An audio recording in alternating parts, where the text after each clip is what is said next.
Bueno, es un gozo otra vez esta noche el abrir la palabra de Dios y es el gozo más grande que tenemos en este mundo. Vayan conmigo a Esdras capítulo 6. Esdras capítulo 6.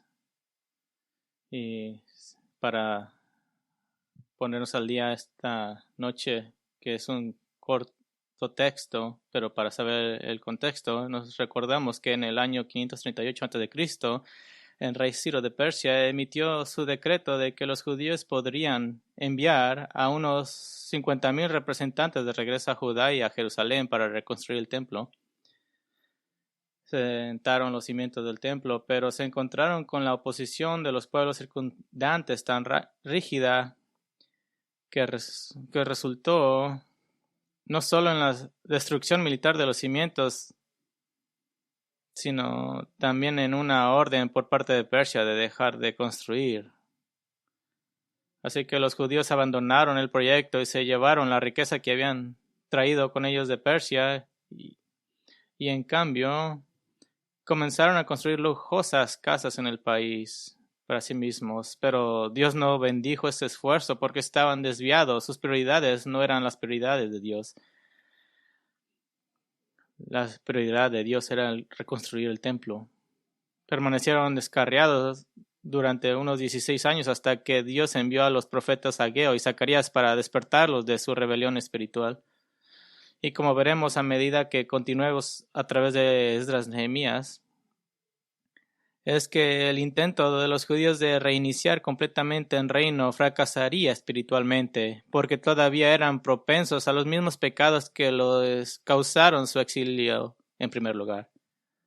Ahora, el punto de Esdras Nehemías es que en última instancia nos quedamos esperando hacia el futuro a un reino venidero. El regreso de los exiliados fue en última instancia un fracaso.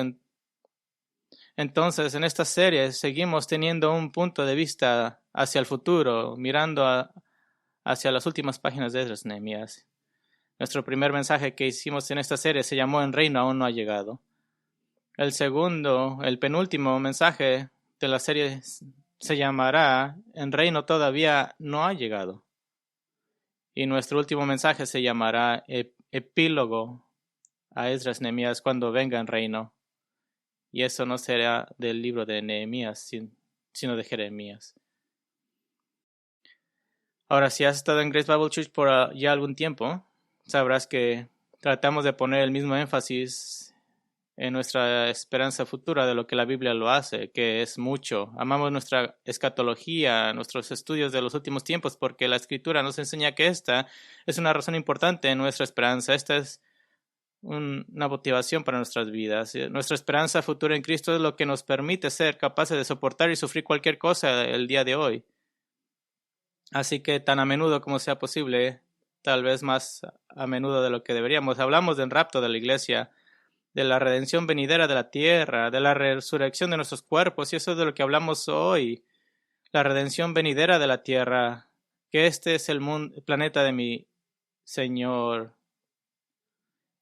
y que cuando esta tierra sea regenerada, habrán bocas abiertas al mirar la creación. Así que si estás creciendo en tu fe y en tu comprensión del tremendo peso que las Escrituras pone sobre el futuro, en la profecía, que disfrutamos las palabras de Pablo en Romanos 8:18, que dice, pues considero que los sufrimientos de este tiempo presente no son dignos de ser comparados con la gloria que nos ha de ser revelada. Y si estás tomando en serio estas lecciones de Esdras Nehemías, las lecciones que hemos visto hasta ahora, en que las que Dios ha sido fiel en todas las maneras en las que hemos visto hasta ahora. Y si estás aprendiendo correctamente que nuestra mayor esperanza no está en el hoy ni en el mañana, entonces eso es bueno, eso es correcto, eso es bíblico. Pero a veces, incluso en medio de mirar con mucha razón hacia el futuro, a veces no oras o piensas dentro de ti, pero Señor, también me gustaría tener un buen día hoy. No dices, creo en la gloria, en la perfección que está por venir. Creo en el reino venidero, creo en el reino venidero de Cristo, creo en las nuevas tierras y nuevos cielos, creo todo eso, creo en la resurrección de mi cuerpo, creo en la reconstrucción de Israel, pero no me importaría recibir una bendición o dos el día de hoy.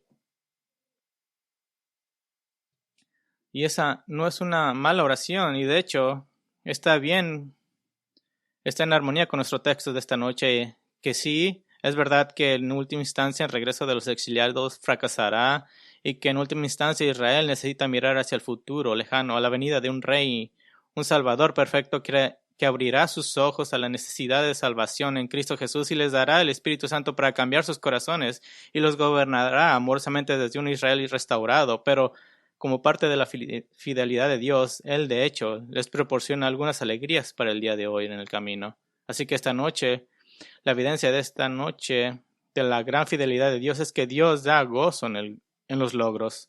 Dios da gozo en los logros. Esta noche simplemente quiero caminar a través de la próxima etapa en la vida de los exiliados que regresaron, un aliento de aire fresco, un tiempo de felicidad para la gente, y luego aplicaremos este texto de felicidad y alegría a nuestras propias vidas. Así que pasaremos la mitad del tiempo aplicando el texto. Primero dividiremos la historia en dos partes. Parte 1 la llamaremos la dedicación del templo. La dedicación del templo. Esdras 6:14. Esdras 6:14 al 15 dice: Y los ancianos de los judíos tuvieron éxito en la edificación según la profecía del profeta Ageo y Zacarías, hijo de Ido, y terminaron la edificación conforme al mandato de Dios de Israel y al decreto de Ciro, de Darío y de Artajerjes, rey de Persia. Y este templo fue terminado el tercer día del mes de Adar, era el año sexto del reinado del rey Darío. Así que según eso, el templo terminó. Según Ageo 1:15, la reconstrucción del templo comenzó precisamente el día 24 del sexto mes en el segundo año de Darío, rey de Persia. En nuestro calendario eso ocurrió el 21 de septiembre del año 520 a.C. La vez pasada, en el versículo 14, notamos la providencia de Dios obrando a través del rey de Persia para así bendecir a los judíos. Y una nota rápida sobre el versículo 14. En rey Artajerjes es mencionado quien entra en escena después de que el templo está completado, y nos recordamos, es un recordatorio para el lector de que eventualmente todos los proyectos de reconstrucción de los judíos tendrían éxito. Fue la reconstrucción del muro de Jerusalén lo que tuvo lugar más tarde bajo el rey Artajerjes. Así que el versículo 14 es una declaración de que dice que toda la reconstrucción de los judíos tuvo éxito, pero ahora en el versículo 15 esta declaración es específica sobre la finalización del templo en el tercer día del mes de Adar, el mes 12 del calendario babilónico, aproximadamente febrero o marzo para nosotros, en el año 6 del reinado de Darío. Así que el templo se completó el 12 de marzo del 515 a.C., 4 años y medio después de que comenzara el proyecto. Es un acontecimiento increíble de mayor cambio. La nación estaba se estaba uniendo bajo la bandera de la adoración de Jehová, y después de 4 años y medio de arduo trabajo, ahora protegidos por Dios a través de su obra providencial a través de Darío, rey de Persia, ahora era hora de dedicar el templo, era hora de regresar a los días de antaño. Versículo 16 de Esdras 16 dice: Los israelitas, los sacerdotes, los levitas y los demás desterrados celebraron con júbilo la dedicación de esta casa de Dios. Y para la dedicación de esta casa de Dios ofrecieron 100 novillos, 200 carneros, 400 corderos, y como ofrenda por el pecado por todo Israel, 12 machos cabríos conforme al número de la tribu de Israel. Ahora pararemos ahí por un momento. Esta celebración de dedicación y servicio de adoración tuvo lugar en algún momento entre el 12 de marzo del 515 a.C. y la Pascua, que habría sido el 21 de abril de ese año, por lo que en algún momento de las primeras 5 semanas, más o menos después de la finalización, los judíos tuvieron este maravilloso servicio de adoración. Ahora note lo que este proyecto ha hecho por ellos. Enfatiza la unidad de los judíos, el pueblo, los sacerdotes, los levitas, el resto de los exiliados que habían regresado, todas las personas enumeradas en Esdras 2. La unidad del pueblo de Dios se logra y se disfruta solo bajo una circunstancia, y eso está bajo la bandera de una comunión centrada en Dios, en adorar juntos. cuando habían abandonado el trabajo en el templo, ¿qué pasó? ¿Se acuerdan? Se dispersaron, se volvieron egocéntricos con sus propias vidas en lugar de tener una preocupación corporativa por la gloria de Dios en la adoración. Y qué gloriosa adoración fue aquella. Sacrificaron 100 toros, 200 carneros, 400 corderos y como ofrenda por el pecado una cabra por cada tribu de Israel, 12 en total. La ofrenda por el pecado fue prescrita en Levíticos 4 y 5. Representaba la confesión espiritual ante Dios de todos los pecados, iniquidades e impurezas del pueblo de Dios. Este fue un día monumental. Esto significaba que la comunión fue oficialmente restaurada entre Dios y su pueblo. Esto fue grande. Van siendo reconciliados. Ahora, quiero que note esto. El autor se asegura de mencionar que la ofrenda por el pecado fue dada en nombre de todo Israel. Recuerde que solo unos 43,000 judíos más 100,000 siervos y asistentes vinieron con ellos desde Babilonia. Sin embargo, se ven a sí mismos solo como representantes de todo Israel, no importa dónde estén. Ahora han sido reconciliados con Dios y están reconociendo el pecado nacional de toda la nación y en su sacrificio ven restaurada la comunión con Dios. Así que en el día de la dedicación del templo no fue solo para celebrar el nuevo edificio o el final del proyecto de construcción, fue más que eso, fue para celebrar el ser restaurados a la comunión con Dios. Y quiero ponerles este ejemplo como es fresco para nosotros. Acabamos la fase 1. ¿Se pueden imaginar en junio 12 cuando nuestro primer servicio comenzó? ¿Se imaginan que ese día haya sido el primer día en que nuestra comunión con Dios haya sido restaurada? Entonces sería más grande que la dedicación del templo, sino que era la comunión con Dios. La segunda parte la llamaremos puntuación espiritual. Puntuación espiritual. La primera parte fue dedicación del templo y la segunda puntuación espiritual.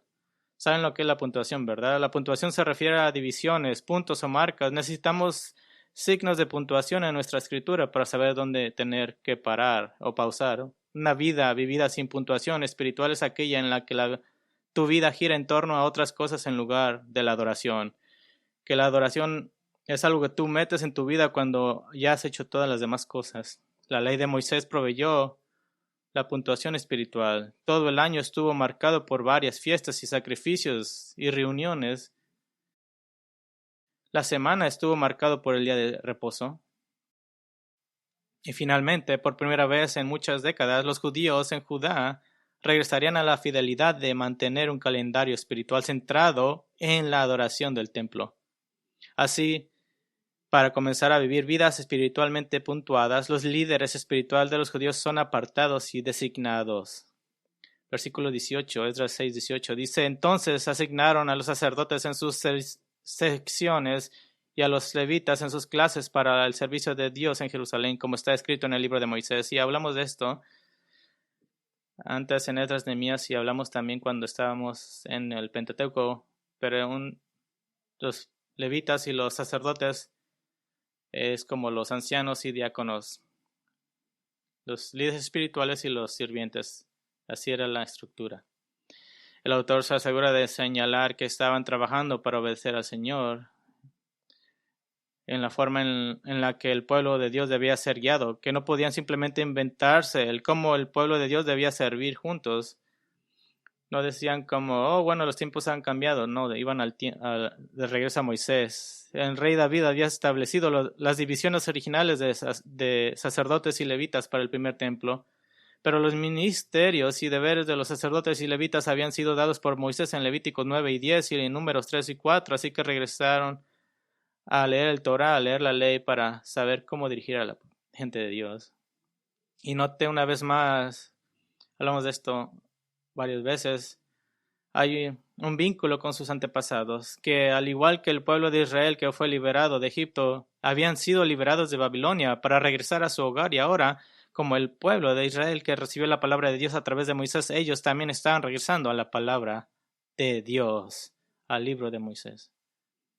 Entonces, su historia importaba para ellos y estaban volviendo al valor central de la obediencia a la palabra de Dios en una cosa que nosotros solamente nos imaginamos que era una sociedad construida alrededor de la adoración de Dios. Y ahora que su ciclo de adoración y puntuación espiritual habían sido reiniciados y que la adoración en el templo y el liderazgo espiritual habían sido reformados, ellos apropiadamente, como primer gran sacrificio y celebración después de haber completado el templo, celebraron la Pascua. La Pascua fue la gran celebración de la redención y salvación de Israel de la esclavitud en Egipto, de cómo es que Dios pasó por encima de los hogares de los judíos en Egipto debido a la sangre sacrificial del Cordero de la Pascua sobre cada hogar, y en su lugar Dios juzgó a los egipcios matando al primogénito de cada hogar en Egipto. Este es el judaísmo fiel por excelencia en acción. Esto no es solamente un regreso a la adoración en el templo, sino el enfoque de parte de cada familia en sus hogares sobre cómo es que Dios los rescató misericordiosamente. Era ahora realmente una doble celebración del rescate histórico de Egipto y también del regreso del exilio, así que en un sentido temporal Israel había regresado por primera vez en muchos siglos. Y de hecho el autor de Esdras y Nehemías deja esto claro de otra manera que no se ve fácilmente en nuestras Biblias en español. Vaya conmigo a Esdras 4 por un momento. Esdras 4. ¿Cómo es que el autor de Esdras y Nehemías deja claro que Israel está de regreso? Esdras 4 es cuando el desaliento y la oposición realmente aumentan. Esdras 4:7 dice: en los días de Artajerjes, Bislam, Mitridates, Tabel y sus demás compañeros escribieron a Artajerjes, rey de Persia, y el texto de la carta estaba escrita en arameo y traducida al arameo. Luego tenemos la carta de los oponentes de los judíos al rey persa. Recuerde que esto está en vista hacia el futuro, ya que Artajerjes apareció después de que el templo fue reconstruido, pero esto encarna cómo la oposición continuaría y continuaría. Pero te diste cuenta que al final del versículo 7 dice que la carta fue escrita en arameo y traducida. El arameo era el idioma de la área de Babilonia y era esencialmente el idioma común de gran parte del antiguo cercano oriente. Pero esto es lo que quiero que sepas. Comenzando en el versículo 8, Esdras 4:8 dice: el gobernador Rehum y el escriba Simaí escribieron una carta al rey de Artajerjes contra Jerusalén de esta manera, dice en arameo. El autor de Esdras Nehemías escribe en arameo porque ahora el enfoque está en la extensa correspondencia de ida y de vuelta. Capítulo 4:17 dice: entonces el rey envió respuesta al gobernador. Y aquí el autor de Esdras Nehemías sigue escribiendo en arameo. Esdras 4:24: y cesó la obra de la casa de Dios que estaba en Jerusalén y fue interrumpida hasta el año segundo del reino de Darío, rey de Persia.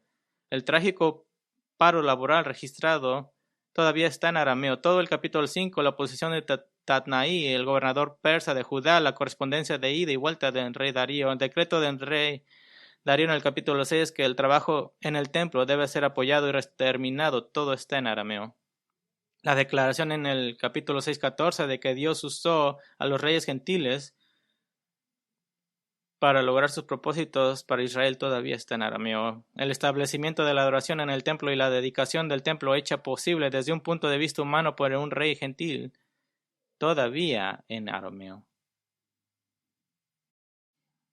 Pero cuando llegó el momento de que se recordara la identidad central del pueblo israelita, que era un pueblo al cual Dios había pasado por alto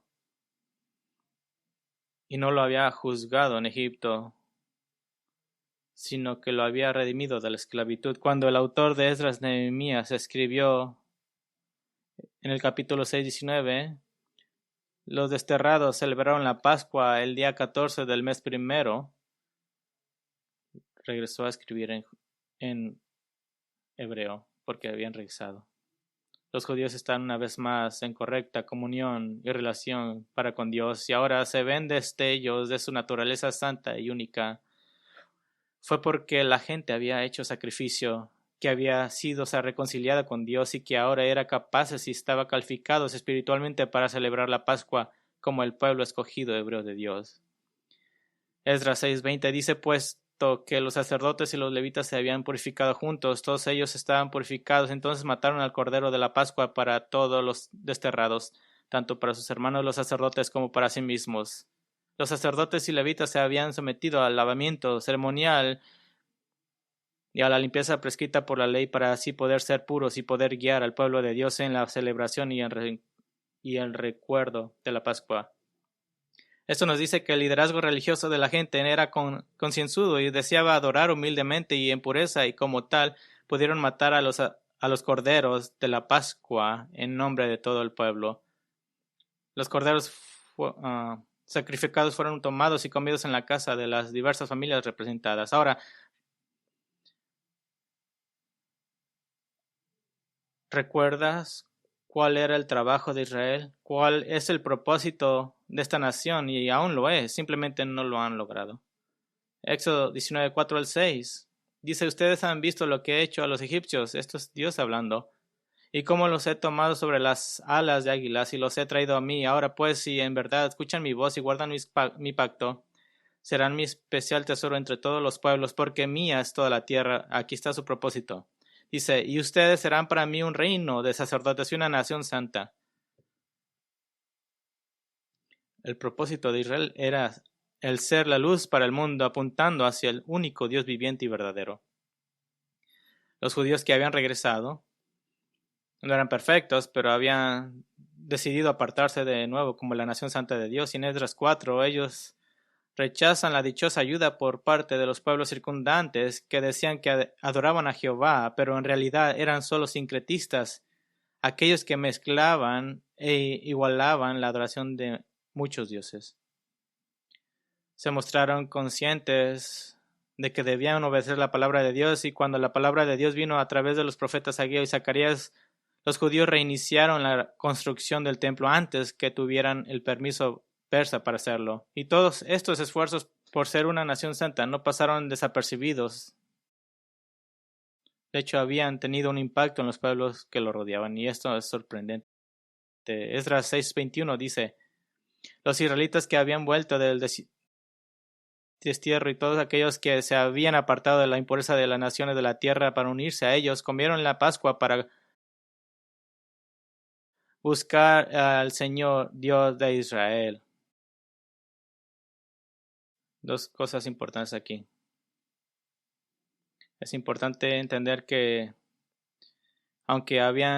los judíos, aunque habían sufrido la oposición por parte de los pueblos que los rodeaban, no devolvieron este antagonismo a todos los gentiles que los rodeaban. Esa era una característica de los judíos en los días de Jesús, y él los condenó por su arrogancia en esto. Los judíos estaban dispuestos y felices de abrazar y aceptar a todos los que deseaban adorar a Yahvé a través del arrepentimiento del pecado. En otras palabras, todos sus esfuerzos a través de la oposición, todo el escuchar la palabra de Dios tuvo un impacto a la gente que lo rodeaba. Y cuando estaban celebrando la Pascua, les tocaron la puerta por gentiles y les dijeron, queremos adorar a su Dios y solamente a Jehová. Y los judíos los abrazaron, le dieron la bienvenida. Otra nota. Esta invitación a todos los que creían siempre ha sido el caso. En la ley de Moisés, en Números 9:14, dice, y si un extranjero reside entre ustedes y celebra la Pascua al Señor conforme al estatuto de la Pascua y conforme a su ordenanza, lo hará. Ustedes tendrán un solo estatuto tanto para el extranjero como para el nativo de la tierra. En otras palabras, un gentil podía decir, yo quiero ser parte de Israel. Y lo mostraba al guardar la Pascua. Las vidas de puntuación espiritual de los judíos se habían reiniciado y el calendario espiritual, la fiesta de los panes sin levadura, siempre estaba junto con la Pascua. En Esdras 6:22 dice, y por 7 días celebraron gozosos la fiesta de los panes sin levadura, porque el Señor los había llenado de regocijo y habían vuelto hacia ellos el corazón del rey de Asiria para animarlos en la obra de la casa de Dios, el Dios de Israel. Están celebrando con alegría porque Dios les hizo que tuvieran corazones llenos de regocijo. Estaban celebrando la providencia de Dios, quien había usado a los reyes gentiles para sus propósitos. Ahora pueden notar que el rey es llamado en rey de Asiria. Aquí el rey persa ha heredado los imperios de Asiria y Babilonia. Así que, ¿por qué se le llama el rey de Asiria? Bueno, esto tiene que ver un poco con la historia. La lista del rey persa como rey de Asiria se remonta a lo que realmente fue el principio del fin para Israel. Todo desde el año 722 a.C., cuando el reino del norte de Israel fue diezmado y los sobrevivientes llevados por el imperio de Asiria. Ahora el autor está señalando que en los propósitos soberanos de Dios, el mismo reino usado como el instrumento de la disciplina de Dios ahora estaba siendo utilizado como el instrumento de la restauración por parte de Dios para su pueblo. Lo que tenemos aquí es realmente el fin del periodo del exilio que primero comenzó en el 207 años antes, con la destrucción y el exilio del reino del norte. Qué gran momento, terminando el templo, comenzando el calendario de adoración una vez más, viendo a muchos nuevos conversos adorando a Jehová.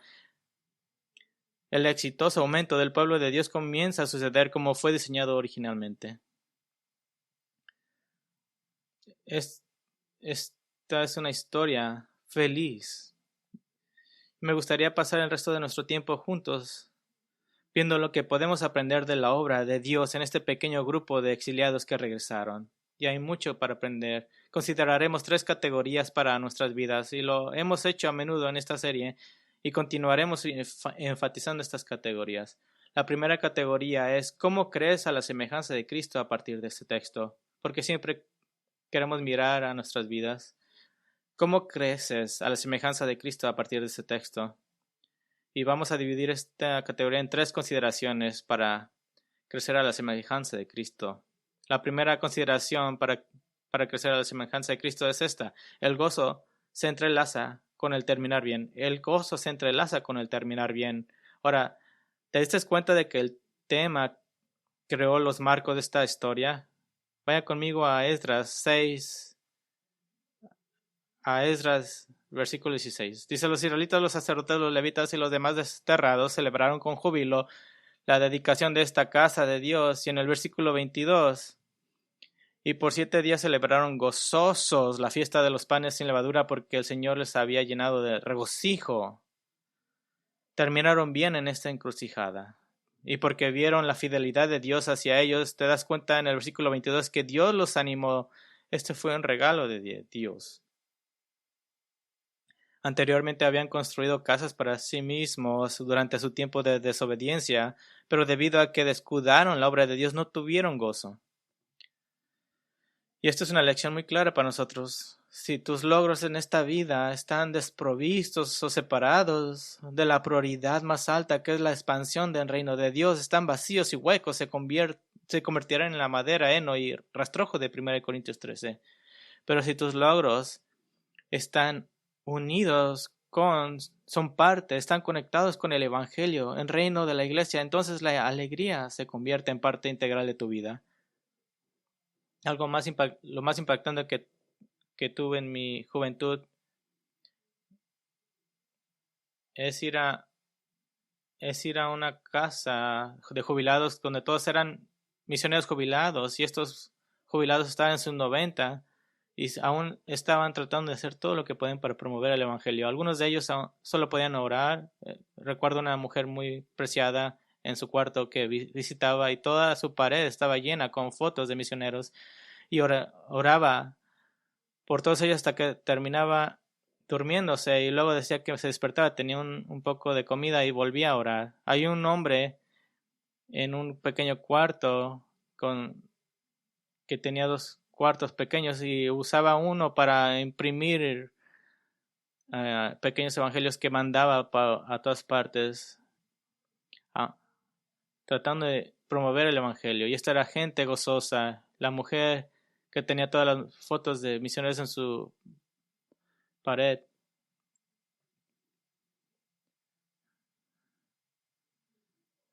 No podía cantar, pero ella sí chiflaba los himnos porque no sabía cantar. Pero no, nunca se me olvidará 93, 4, 5, 6 y 7. Señora Leslie.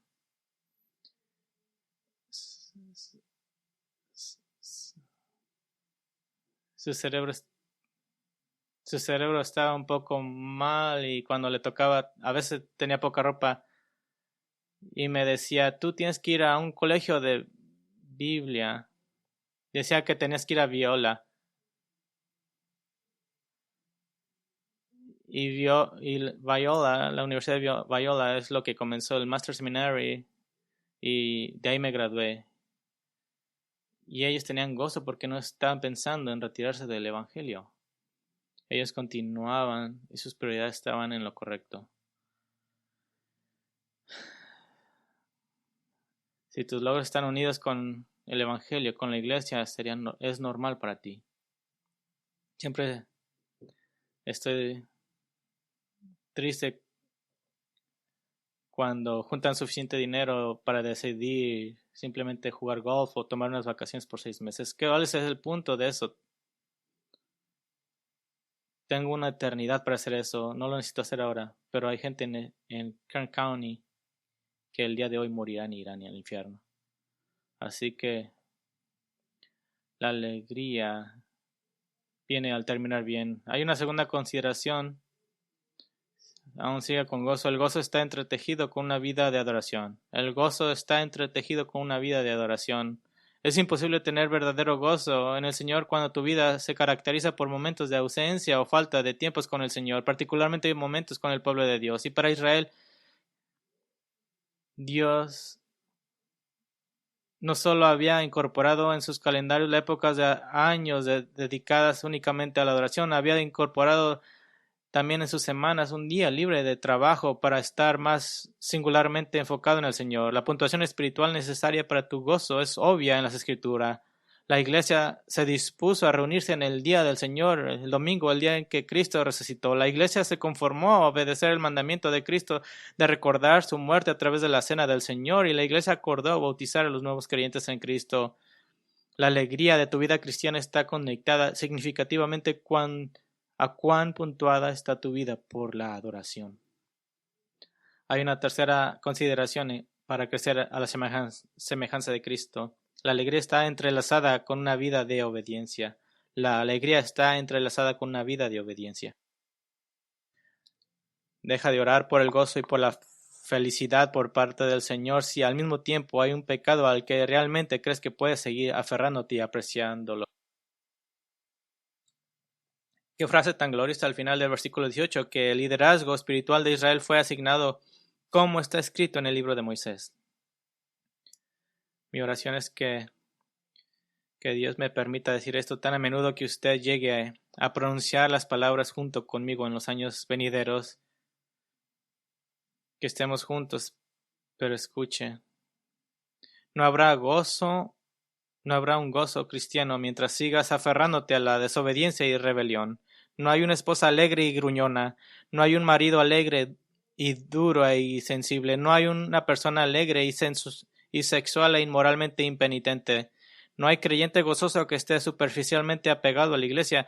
No hay creyente gozoso que no esté buscando santidad, pureza y semejanza a Cristo. Tú puedes tener gozo y obediencia o desobediencia. Así que, ¿cómo creces a la semejanza de Cristo a partir de este texto? El gozo se entrelaza con el terminar bien. El gozo está entrelazado con una vida de adoración. El gozo está entrelazado con una vida de obediencia. Ahora, una segunda categoría. ¿Cuál es el camino hacia la cruz de Cristo desde este texto? ¿Cuál es el camino hacia la cruz de Cristo desde este texto? El punto de inicio del gozo cristiano es el Evangelio.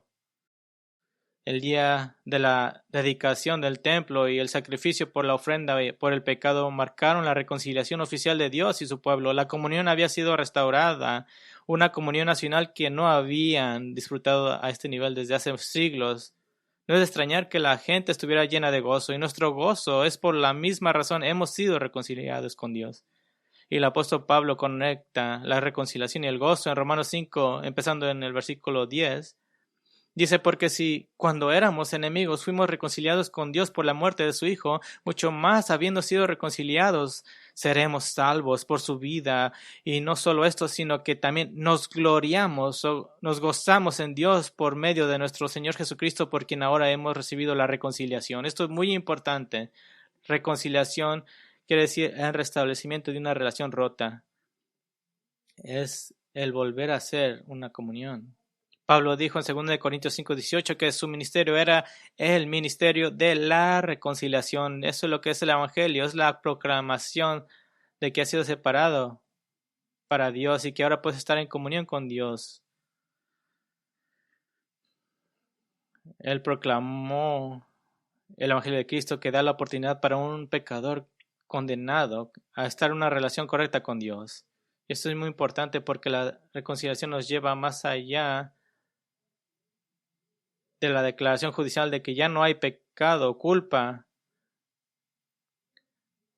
No, nos lleva más allá de simplemente evitar el pecado, nos lleva más allá de solo disfrutar el cielo algún día. No solo el perdón de los pecados, sino la reconciliación. Esta es la relación que tú tienes con Dios el Padre, como el Padre del Hijo pródigo en Lucas 15, que corrió hacia su hijo descarriado que había regresado a casa y lo abrazó y lloró con él. Tú estás llegando al cielo, vas a llegar al cielo. Tu salvación no es algo que Dios hace, que Dios marca en una lista como, oh, ya lo hice, sino es una celebración. ¿Sabes que Lucas 15 dice que el cielo celebra tu salvación, que hay gozo en el cielo? ¿Qué te da la reconciliación? Te da gozo. ¿Puedo decir esto? Si tienes problemas con el gozo, debes enfocarte más en el Evangelio y en lo que ya tienes.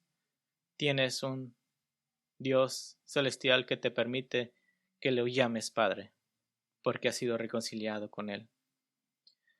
Hay una tercera categoría de aplicación. ¿Cuál es el camino hacia el reino venidero de Cristo desde aquí? ¿Cuál es el camino hacia el reino venidero de Cristo desde aquí? Y creo que siempre nos debemos recordar esto, porque Esdras Nehemías termina con no hay nada y es una llanta ponchada. Es Nehemías diciendo, esto no funcionó. Bueno, dice Nehemías, recuérdame, Señor, en el futuro ya.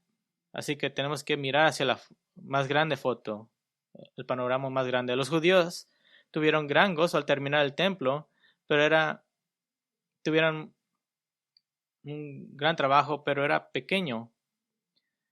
Era mucho más pequeño que el templo de Salomón.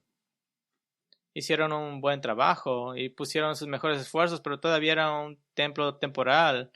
Ahora el rey Herodes emprendería una remodelación y expansión masiva del templo 500 años después, pero incluso eso fue finalmente destruido por los romanos en el año 70 después de Cristo. Los judíos sacrificaron 700 animales en la dedicación y dijimos anteriormente que eso fue grande y grandioso. Pero Salomón sacrificó 142,000 animales en la primera dedicación del templo, en Primera de Reyes 8:63. Los judíos en Esdras Nehemías estaban en relativa pobreza y humildad en comparación con los días de Salomón. Pero lo más importante, lo que muestra, es que si bien tenían alegría en el logro fue modesto y temporal. ¿Qué muestra eso? Que sí tenían gozo, se regocijaron, sí, pero que algo mejor está por venir, que viene un rey que hará que la pequeña celebración del modesto templo parezca una noticia vieja. Pero qué regalo del Señor es este tiempo de felicidad y gozo. Sí, era un templo pequeño, y sí era una pequeña celebración comparada con lo que antes era y de lo que va a venir. Pero ¿para qué lo hizo el Señor? Para darles gozo. Recuerde que comenzamos nuestro tiempo observando que sí es cierto que tenemos una visión amplia del plan de Dios para la historia redentora, incluidas nuestras vidas, que sabemos que el cielo y la tierra traerán toda bendición y felicidad a perfección, pero no es un deleite cuando Él proporciona esos tiempos de alegría el día de hoy. Me gustaría terminar nuestro tiempo juntos ilustrando este concepto. Vayamos a Salmo 84. Salmo 84. Irónicamente, este es un salmo de anhelo por Jerusalén, de anhelo por la adoración en el templo. Este es el salmo de un peregrino, de alguien que está en camino a adorar a Dios. Y quiero leer este salmo y darle una nota de ánimo. Salmo 84.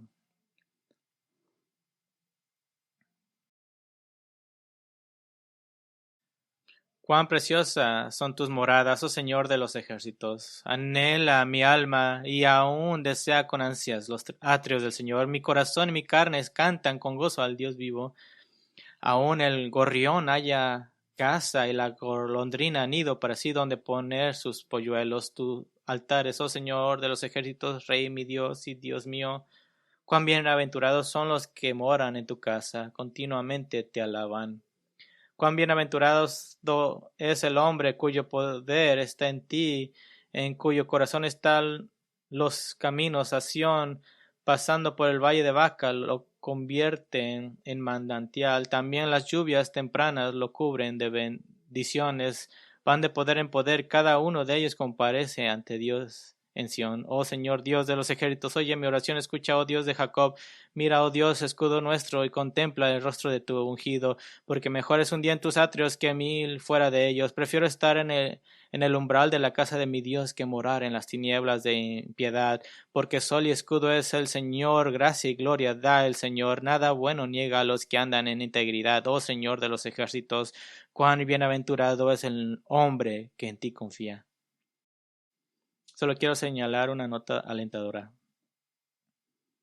Versículo 5. Dice, cuán bienaventurado es el hombre cuyo poder está en ti, en cuyo corazón están los caminos de Sión. Esto es una imagen hermosa. Es alguien que no puede llegar al templo de Dios para adorar, pero dice que en mi corazón está el anhelo de ir. Pero aquí está la nota que quiero darles. Versículo 7. Ellos, los peregrinos que desean ir, pero no pueden ir, dice, van de poder en poder. Cada uno de ellos comparece ante Dios en Sión, así que tarde o temprano irán. Esto representa una peregrinación real a Jerusalén. Y también se puede aplicar a la peregrinación de toda nuestra vida. Es una metáfora clara, yendo de fuerza en fuerza. Esto está hablando de oasis en oasis, de un lugar de agua a un lugar de agua, de gozo en gozo, de un monte de alivio y bendición al siguiente. ¿Qué nos dice esto? Dice que justo como los judíos en Esdras 6:14 o al final del capítulo, justo como ellos tuvieron este momento, sí era un templo pequeño comparado con el de Salomón, sí no era nada, no será nada comparado con el que ha de venir, pero lograron celebrarlo. Estaban unidos, incluso estaban afectando a la gente de su alrededor, porque llegaba gente a la fe en Jehová. En tu camino al reino venidero de Cristo, en tu camino hacia el cielo, mientras estamos tratando de vivir fielmente hacia Él, tú puedes esperar ver gozo y momentos felices en el camino. Pequeñas bendiciones, pequeñas aguas refrescantes para fortalecerte para la próxima etapa del viaje a casa, al reino de Cristo Jesús. Dios no te dejará en ningún lugar donde no puedas mirar hacia atrás y mirar el último lugar donde te fortaleció y mirar hacia adelante donde habrá otro, hasta que llegues al final que necesites para poder morir bien. Vas a ir de gozo en gozo. Y tal vez parezcan lejos uno del otro, distantes entre sí, pero Dios siempre te dará agua espiritual refrescante para poder llegar al otro y vas a poder llegar al cielo que en este mundo difícil pudiste ir de esfuerzo en esfuerzo, de gloria en gloria, y puedes tener confianza en eso. Amén.